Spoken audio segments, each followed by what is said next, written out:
If you've been following my channel for long, or if you've read my book, then you've probably heard me say more than once, remember to look at the cards.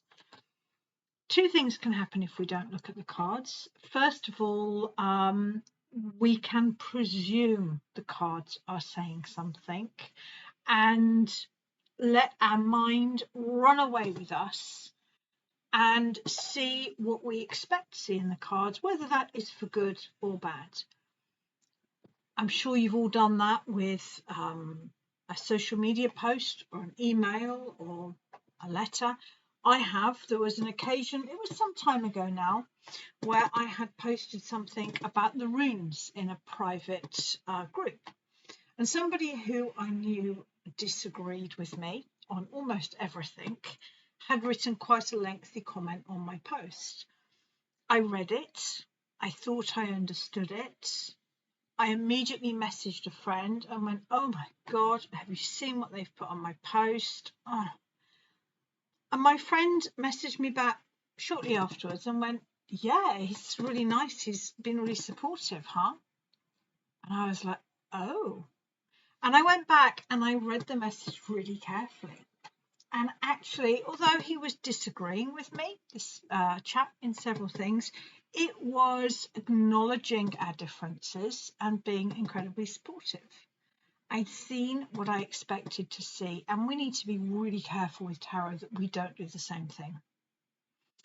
And the other thing that can happen is we can just get a very surface formulaic reading where we are just joining keywords and we're not getting the depth or the nuances.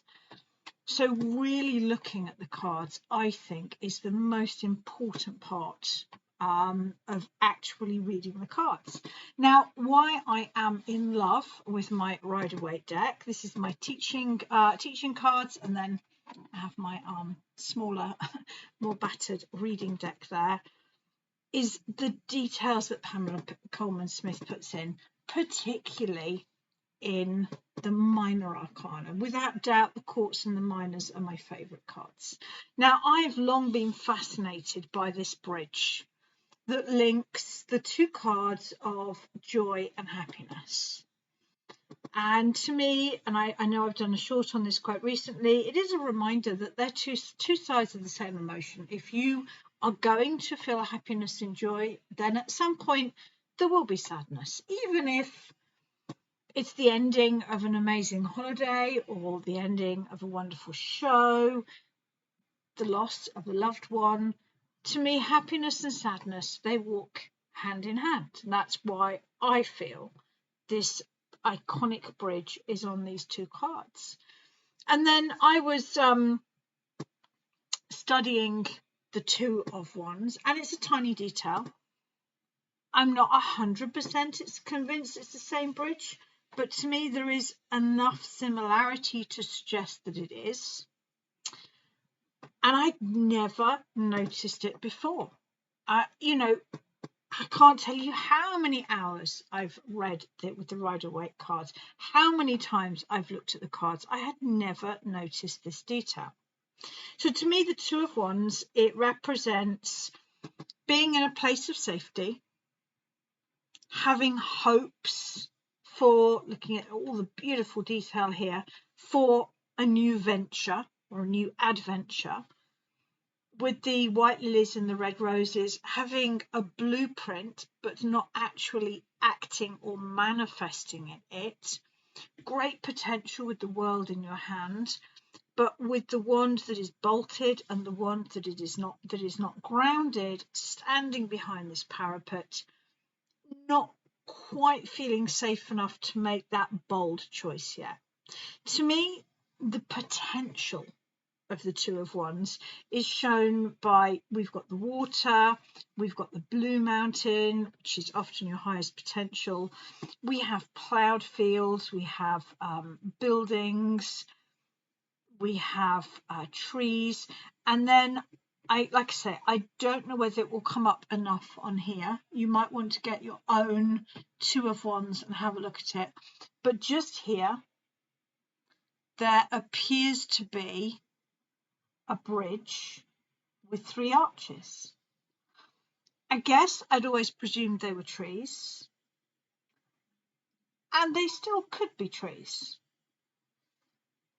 But there's nowhere else in this card that looks similar. And it is interesting, it appears to be a bridge with 3 arches. Now, maybe this is me seeing things that I want to see. Maybe Pamela Coleman Smith purposefully put it in there to remind us that when we leave a place of safety to reach for our dreams, yes, we can reach our highest potential. Yes, we will have an enriching and exciting experience, but there will be times of joy and times of sadness as well. I don't know.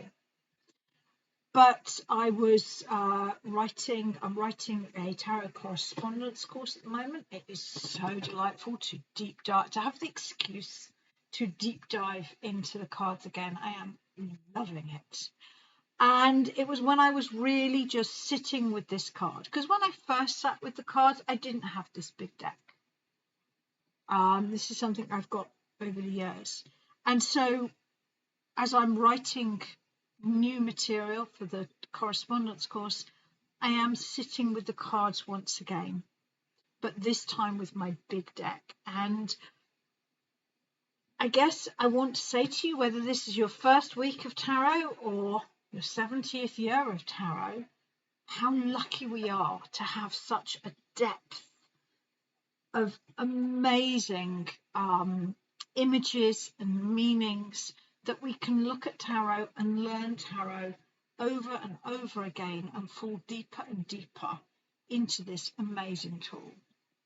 So I kind of just wanted to share that, really, that even now I am still discovering new details, new meanings. I am still learning new parts of tarot and keep learning. That's why I share this channel. This channel is me being playful. It is me not having to hold space for a client, not needing to mentor or teach, but being able to play around with tarot the way that I love to. And by studying and writing and sharing these videos, I am learning even more, and I hope you are too.